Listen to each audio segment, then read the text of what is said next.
Welcome to Excel Boats on the X Podcast, powered by Mud Buddy Motors. I love the smell of napalm in the morning.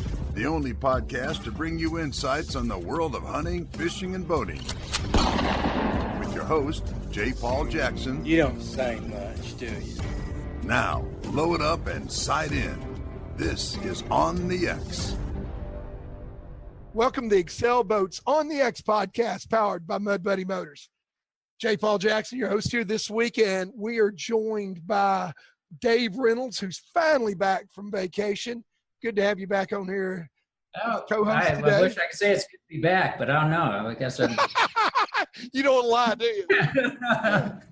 Had to come back sooner or later. Yeah. Also got to give some props, though, to our boy Jeffrey Whitlock, who I got to tell you, Dave, he did a great job standing in for you while you were gone.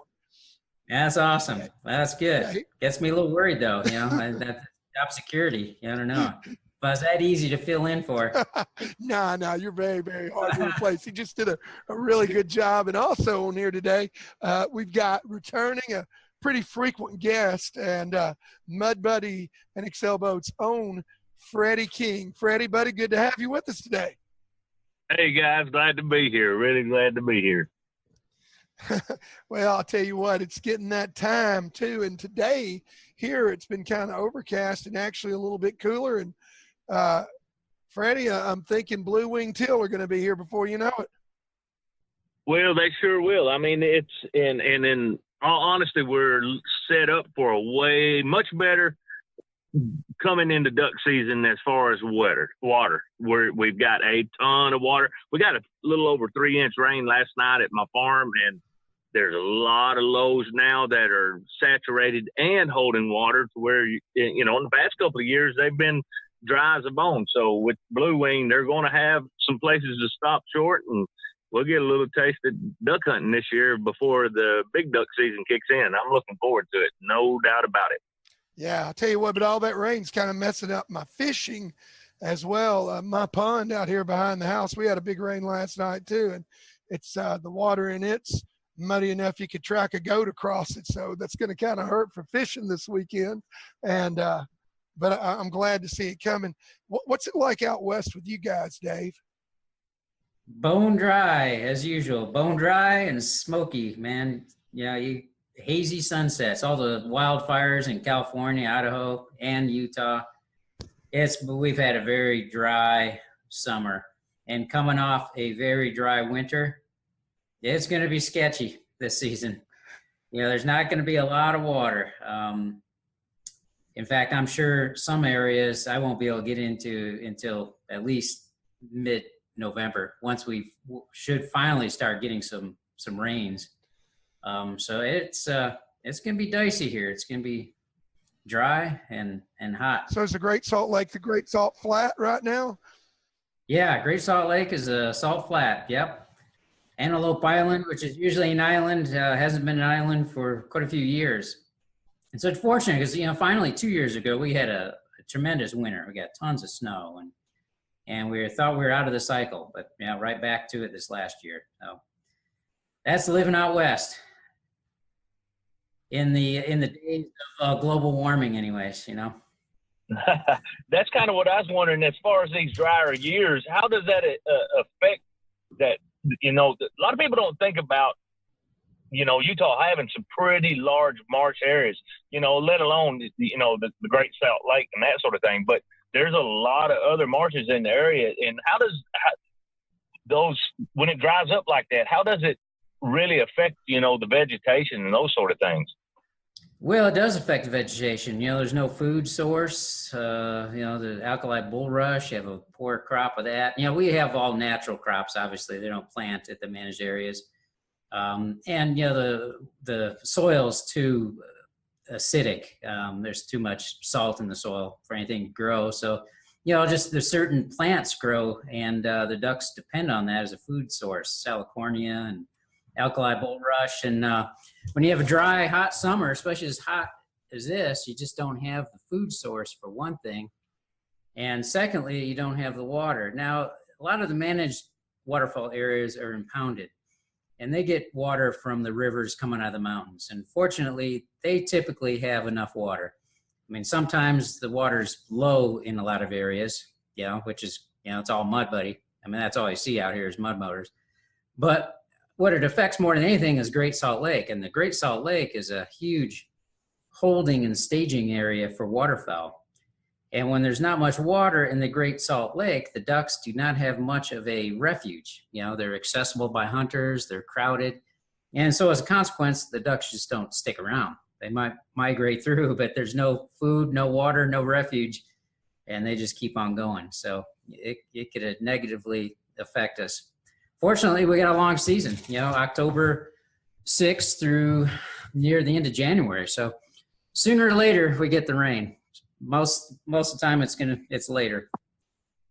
Well, what you're telling me is, duck hunting for y'all in other states and other regions isn't any different than what it is right here in Arkansas.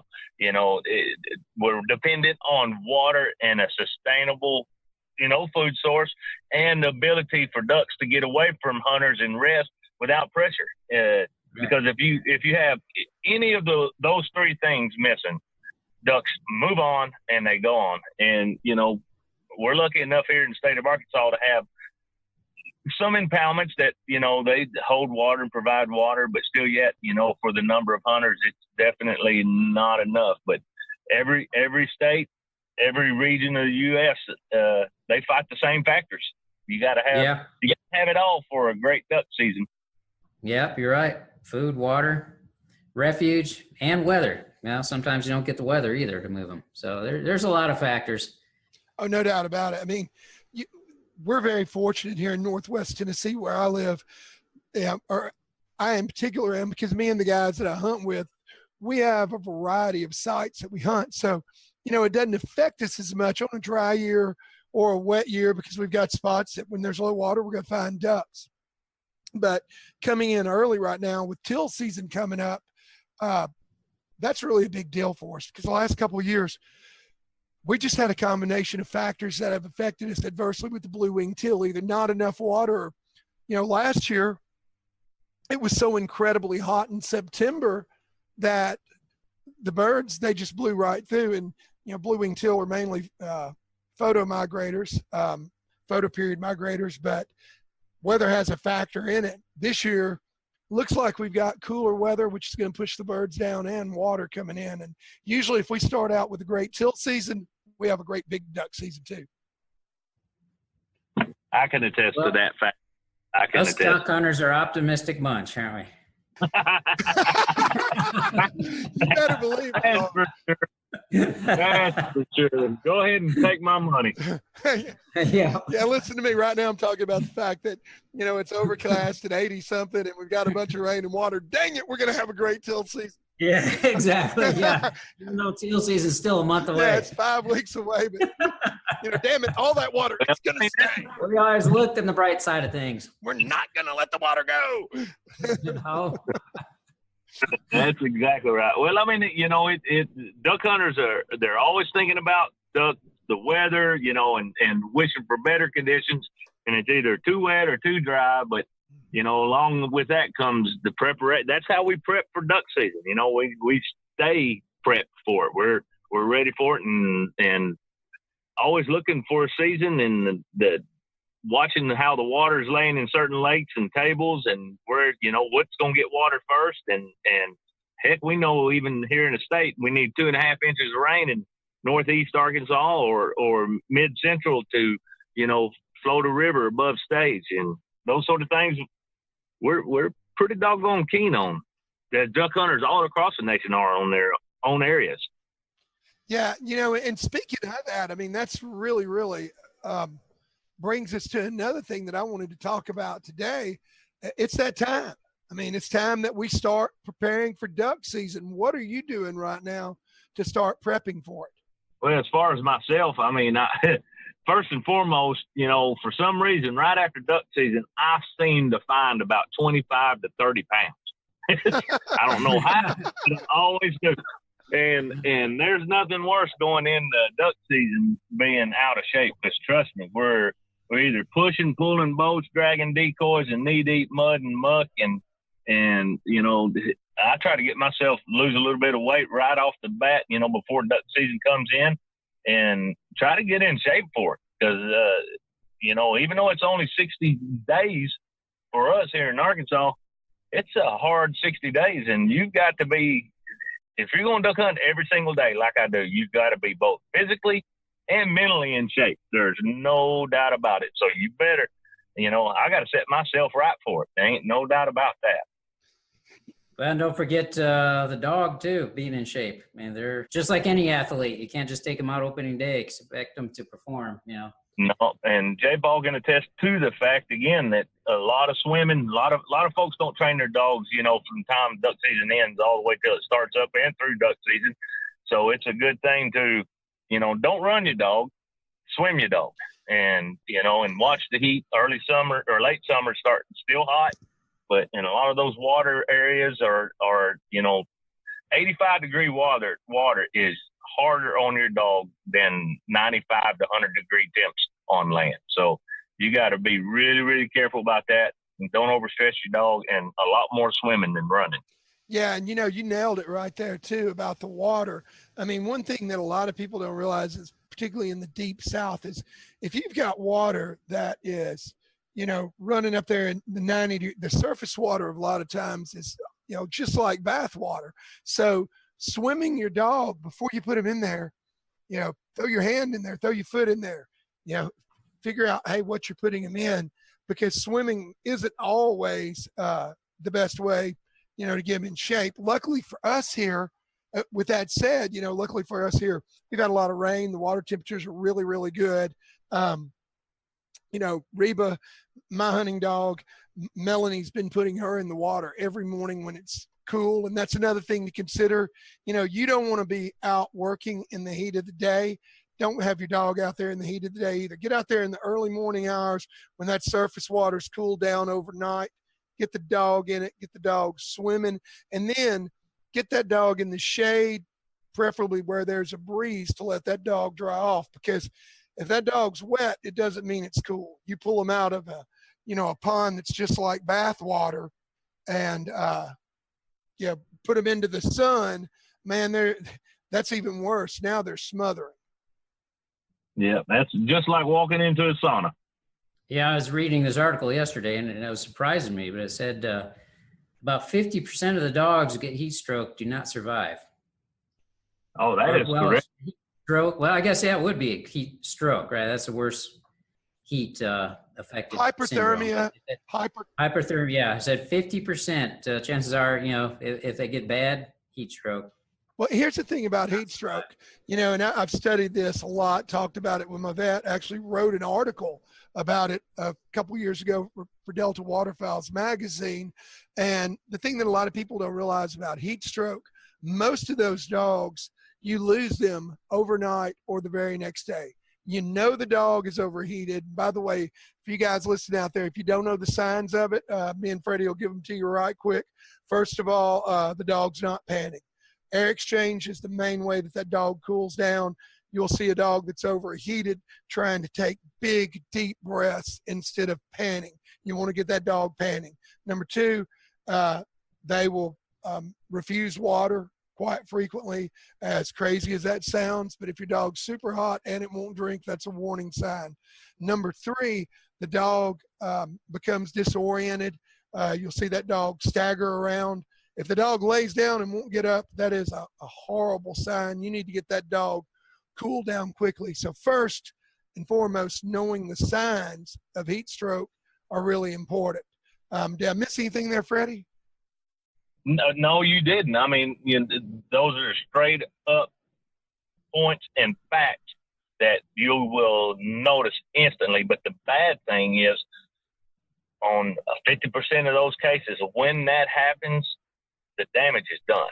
And so, you got to really, really back off when things get hot. Because, when that happens, usually there's already some serious damage done to internal organs, brain, and those sort of things. Well, so, Exactly. And you brought me to my next point. When you see that dog is stressed out and he or she is really, really suffering, first thing you need to do is cool them down as quickly as possible, but also if you can get them air. I mean, air exchange is crucial for that dog. Lots and lots of air. Lots and lots of air. I always on the truck keep a bag of ice. I'm sure, Freddie, you fill your cooler with ice every day, and you want to throw that ice down in the growing area, you know, between that dog's legs where the femoral arteries are. That's where you're going to get great cooling. Put it on the torso, on the abdomen. Start cooling that dog quick. And most people don't. It's rare, but, you know, if you've got oxygen handy, I keep a small oxygen bottle in the dog trailer. And the way you want to give that dog oxygen, the best thing to do is to take a water bottle or a soda bottle and cut the bottom end off of it and put that over the dog's mouth and nose and run air in through the opening of it. But what happens with people, Dave, and you brought up that 50% of dogs that don't recover it and die over it. Here's what happens. Guys think that dog is fine. They'll get the dog cooled off. They'll hose him down with cool water. They'll give the dog IV, whatever. They'll get the dog drinking water, panting, walking around. They'll think the dog is fine. And then they come back out the next morning and the dog's dead. And that's because there are a lot of other things that Freddy just alluded to that happen along there. You know, the most common thing is organ damage from those dogs getting too hot. Platelets, clotting enzymes in the blood, and liver failure are the two most common things, which DIC, which is the clotting, you know, the dog's blood won't clot. DIC is the big killer of these dogs. And you can see it happening early. If that dog has petechiae, which on the skin looks like little ruptured blood vessels, I always look on a dog that I think may have gotten too hot an hour or so after the episode on their abdomen, on their skin, where you can see it, see if there's any type of bruising. That bruising is really, you know, the little arteries and veins hemorrhaging because the dog's blood can't clot properly. And if you see that, you need to get that dog immediate veterinary attention. Usually a transfusion is the best thing for the vet to do if they can give that dog blood. I know my veterinarian has a, oh gosh, what are the dogs that they use for dog racing? Greyhounds. He has a retired greyhound that lives in the clinic, you know, of course, huge dog, well over 100 pounds, and he's the universal donor. And that dog has saved a lot of lives because he's got blood available right there for those dogs. So, you know, make sure the dog's clotting factors aren't going away. Of course, a blood test is the only way you can be sure of that. And then you need to get that dog to the vet also to check those liver enzymes, because that's the other thing that gets them, you know, a day, 2 days, sometimes, you know, several days later. But those dogs, most of them, in my experience, don't survive because the owner thinks the dog has been cooled down. They think the dog is doing fine. They do not get veterinary attention. And then the other complications that Freddy alluded to with the organ failure winds up killing them. And that's exactly right. And then most people don't know it until it's, you know, I mean, it's 100% too late. So you always got to be safe and look for things before they happen. So if it's hot out there, you know, don't do a 15, 20-minute workout. Just do an 8 or 10-minute. Call it quits. Get the dog in the truck. Get the air turned on. Cool that dog off quick, and go on about your happy life. Because trust me, bringing a dog to a vet because of, you know, overheating is a painful thing to do. That's all there is to it. But I'll tell you this too, and one thing I left out in that, if you do think your dog is overheated, even if you're unsure, if you know the dog is overheated, get veterinary attention, period. You got to get those blood tests. And even if you think it's overheated, you know, hey, what's a $50 or $100 vet visit compared to losing your best hunting buddy unnecessarily? So, you know, if you think that's happened, don't hesitate. That's what got us on this to begin with. You know, we're talking about Freddy getting his girlish figure back for duck season. You know, go dog working. It's a major thing. You know, if you want to have a duck season that's you're comfortable. You got to be in shape. I mean, that's all there is to it. And Yep. and I mean, No question about that. A lot of places I hunt are hike-in spots, and it'll kill most guys. You know, for example, for my training, I got a 12-hour mountain bike race tomorrow.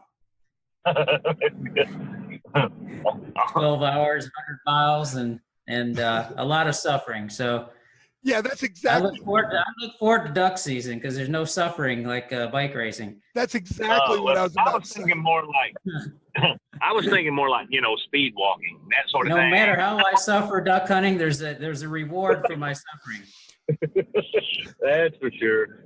But you know, on other lines of getting prepped up, there's a lot of things I do. You know, we have 2 or 3 different boats that we'll sit all year. You know, we have our fishing boats, but then we have our duck boats, and we'll get those boats out and we'll make sure everything's good to go on them. You know, yeah, I was going to bring that up too, Freddy, because I know you've seen it. All of us have been there. You pull up to the boat ramp opening day, there's a long line of guys, and they're grumpy and stressed out because somebody at the boat ramp can't get their boat started. And they probably hadn't started their boat since last year, you know. 9 times out of 10, it's a dead battery. So by all means, at least with mud motors, you can run your boat in the driveway. You know, check the battery, make sure it's running, change the oil. And, you know, that's pretty common. These guys get out opening day, and guess what? No boat. Nothing can ruin opening day more than that. And you know what's just as common? Yeah. I think what's just as common is a guy goes and he pulls his gun out, and he didn't do anything with the gun at the end of duck season either. And now he pulls his gun out. It's all got rust all over it. You know, the action's not operating smoothly because, you know, people don't think about boat prep. They don't think about gun prep a lot of times. And you need to consider both. Oh yeah. And, you know, getting out and shooting your gun. That's what I'm doing actually Sunday is going out shooting skeet, you know. And I got a young hunter too, 11-year-old son, and you know, it's fun. It's good for him because he gets good handling skills with his little 20 gauge, and we go out, and about every weekend from here on out, we'll go out and shoot about 8 rounds of skeet every weekend. You know, just that little bit of shooting right there makes such a difference in, you know, being able to track birds and spot the target quickly, and learning your point of aim when you're pulling the trigger. And, you know, and as well, all of us need to practice a little bit more and get more comfortable with our swings and when we're hunting. So, I mean, that's a great thing, especially teaching kids so young, you know, to be out there, how to properly manage a shotgun when tracking a target. And plus, it's a confidence factor. Yeah, and confidence in using the gun and knowing how it functions and knowing how to address misfeeds in the field, you know, which happens with cheaper 20 gauge semi-autos, you know. Oh yeah. Well, J. Paul's right. I mean, J. Paul is 100% right. I can't tell you how many times that I've seen somebody slip a gun out of a case that I know for a fact that gun went in that case the last day of duck season and was coming out for the first time. And the action being froze up, rusted up, you know, and I mean, we're all, you know, we're all ready to get on to other things, but, you know, prep time is going to save a ton of headaches, whether it's the guns, the boats, the four-wheelers, the mud buddy, all those kinds of things are going to save time, you know, and going to your mud buddy, you know, you want to go through everything from the gas tank to the prop. You want to make sure that, you know, all the oils are changed. You got a new filter on. You poured, you know, got rid of all your old gas. You've put some stuff in your gas to make sure that, you know, it's stabilized, that sort of thing. And you want to change spark plugs. You want to change breathers. You know, all kinds of things like that will make your duck hunting experience 100 times better come opening morning. And I'm going to give you one rule of thumb, one thing that sticks in my head because I've done it the very first time I ever ran a mud motor or mud buddy was always loosen up that Alumite screw on that shaft and before you put grease to it, because you will blow the bearing. But the seal. The seal. You'll blow the seal. Yeah, no doubt about that. And you know, preventive maintenance is the best thing. And we probably ought to write this down. You know, Jeffrey, our main guy running the show, make a note of this, buddy. The week after duck season, we probably ought to revisit and give folks some preventive maintenance, because it's a little bit late for that right now with September just around the corner. But if you didn't do preventive maintenance, you need to make a checklist and you need to get through it now. You know, like Freddy said, you need to check out your motor. That means greasing it. That means starting it up. If you put it away without putting any stabilizer in the fuel, take it to your local dealer, your local service center, get rid of that gas. It's not going to be any good, I can tell you now. And if you do run it, and it's one of our models with the Maintena carburetor, it is not our fault when that sucker gums up because you didn't do your job and get rid of the old gas. You're going to have carburetor problems in any motor, particularly if you're running ethanol and you didn't do anything to stabilize it, if it's still in there next year. I mean, it's just going to, you know, that's a fact of life. Don't find that out. Oh yeah, I made that mistake a few years ago. I had some bad old gas in my boat, and I thought, I'll just use it for my lawnmower. Yeah, my lawnmower will run on anything. Well, not quite. It fried the carburetor on the lawnmower. Yeah, just old gas, 6-month-old gas. Yeah, you might as well pour varnish in it. Yep. Yeah, that's just exactly what it turns to. Even your battery. A lot of people, it's warm during the first part of duck season and stuff. Their motor starts fine. They're thinking, man, that's, my battery's going to make it another season. But, when you're hunting in 40, 50-degree weather, all batteries work great. But you take that first morning, she drops down to 20. That 12-volt battery turns into a dud. And, I mean, that quick, just from the temperature changes. So, always make sure you got another way to get your boat started, whether it's jumper cables, and double check things for those cold mornings too, because things operate a lot differently when it's cold than when it's, normal air temperatures of 50 or 60 degrees. Yeah. And don't forget your trailer, tires, bearings, lights. That could ruin a trip, getting pulled over on the way hunting in the morning because you don't have trailer lights. Oh yeah. So can't overlook your trailer. Or dropping a bearing where you Oh yeah. You hadn't kept it greased properly. You put it up. There was water that had gotten inside the seal on that bearing. Rust built up.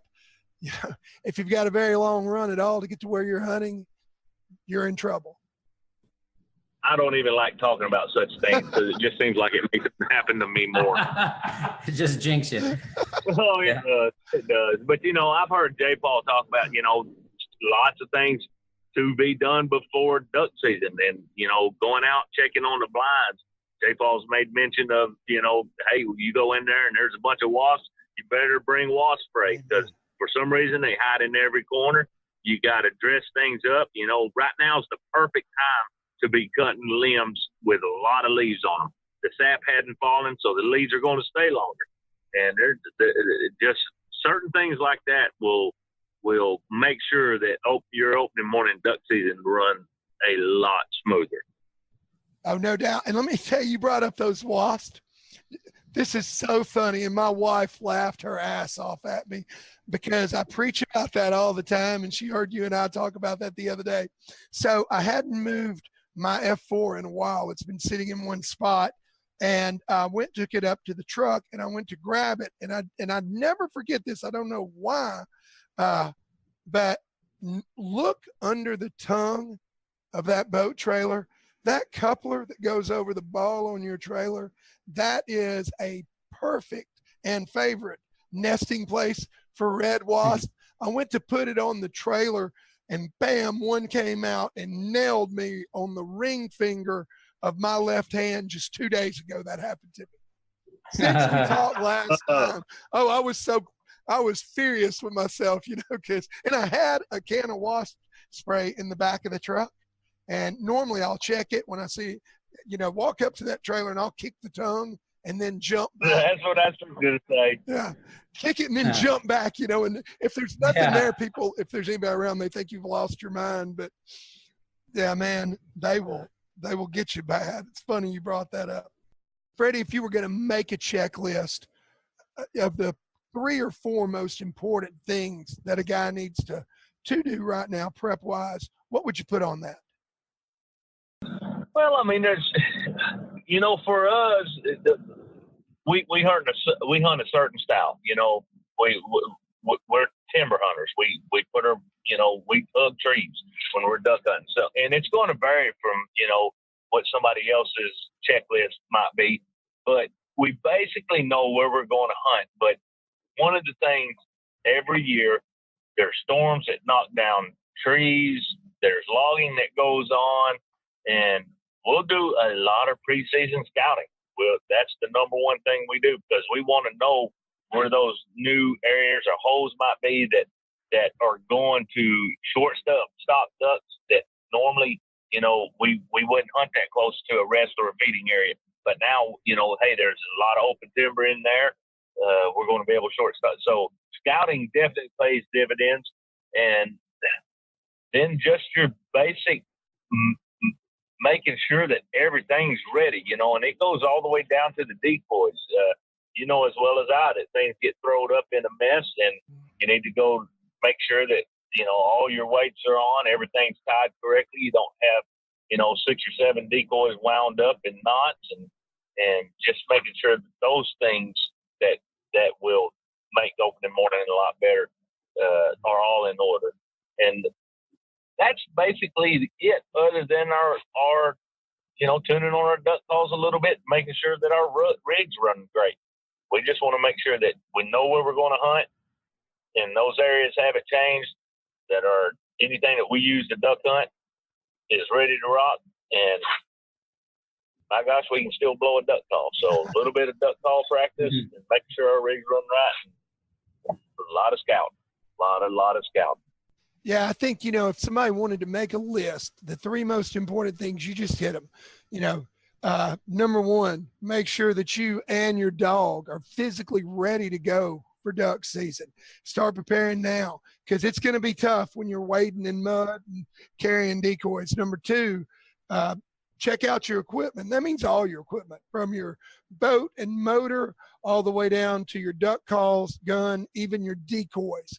Think about all those things that you're going to be using, and now is the time to do it. I mean, I can't tell you how many times I've seen guys cussing themselves because the night before opening day at midnight, they're still sitting up rigging decoys. I mean, it's so simple. Just, think about what you're going to need, get it done, set it aside to be prepared. And then number 3, don't wait till the last minute to start scouting. You just alluded to the fact that you guys hunt public timber and timber changes, but all things change from year to year. So, I'm the same way with you. I'm out there looking at the places that we hunt. We've got places that are croplands, farms that, hey, the crop may be different this year and you've got to adapt to that. So I definitely think those are the big 3. Anything you'd add to that, Dave? No, I think scouting is important. The water situations change year to year, especially here in Utah. What are good areas one year could be bone dry the next year. Unfortunately, all the hunting here is primarily public, and they'll allow access to the marshes about 2 weeks before the season. So you really can't do a lot of scouting until about 2 weeks before the season, unless you just sit in the truck with binoculars. So. But yeah, I take full advantage of that. Getting to my spots, making sure my paths are all cleared out, water situation's good. The gear, waders, make sure your waders don't have holes, because they can develop leaks over the summer. And now's a good time to do it. Water's warm. Dry rot. So you're not going to freeze your butt off if you have a leak in the waders. So check out your waders before the season. Get as much shooting in as possible. Work your dog. That's I know I'm not alone on this, but that's part of the fun too of duck hunting, is all the prep and the equipment and the anticipation, getting everything ready. Sometimes that's almost as fun as a hunt, just anticipation of another season and working on your decoys and just looking forward to another season. Yeah, I think those duck hunters who don't go through that ritual, maybe hunting with a buddy, don't have decoys or dog, they're missing a very important intriguing part of duck hunting, and that's the gear and the prep, and working on your calling, working on a little different calling style, just to have just that, maybe that one secret weapon every year, maybe that new motion decoy, it's always good to have, something new and different to try out every season. Well, Dave, you're 100% right. The prepping and it's to duck hunters that truly just love the sport. It's a 365 day a year deal, and they don't ever stop thinking about duck season. Our dove season, like most states, is fixing to come in, and it's a kickoff to the whole duck hunting thing, all of our hunting season. So, and it's a major deal. Just like getting together, putting the decoys, and make sure everything's rigged up right. And it's just not me going through the boats. It's 2 or 3 other buddies. We're getting together and doing those sort of things. And that part of the stuff is a major part of the fun, and adds to a duck season that might be lackluster as far as number of birds, but always full of a good time. Amen, brother. Yeah, no doubt right about there. it. Well, man, we're running out of time here. It's going short, and we've hit up so many things. And I'll tell you, Jeffrey just sent me a little note a while ago. And Freddie, I know you're traveling, but I think we're going to try to get you back on here with us in a couple of days again, because, man, we left a bunch of stuff out. I mean, Dave, you mentioned Jack and season coming up. He's your 11-year-old, correct? Right. And, we want to talk a little bit about youth, a little bit about etiquette. And we also want to get Keith, our Mud Buddy engineer, on here to talk a little bit about getting that motor ready, some of the things that we've hit on, earlier today. So you guys that are joined us today, man, we appreciate you listening out there, and come back with us here in a couple of days. We're going to follow up and extend this conversation because there's a whole lot more to cover, and really want to get Keith on here also from Mud Buddy. But, the takeaways today, man, start early. Now's the time, get yourself in shape, examine yourself, examine your gear, and then examine your spot. And Freddie, you available next week? You know it, brother. Y'all just tell me when and where. I'm ready. Well, we're going to get you back on here, and we'll get Keith into this along with Dave as well. Maybe you could even get Jack to come in if it's after school. And Yeah, there we go. We might be able to. Well, you know me, I'm always cheap and available. There you go. You know what, Dave? There you go. You're just like the women I used to like to date. You're cheap and you're easy. Yeah. Why did I say easy? I said available. Well, cheap and available. Okay, I'll go with that one. Just like the women I like, cheap and available. God, my wife's gonna kill me if she listens to this. All right, guys. Well, Freddie, Dave, man, as always, it's been great, a pleasure, and for all you guys out there listening, we truly hope you enjoyed this edition of the Excel Boats on the X podcast, powered by Mud Buddy Motors.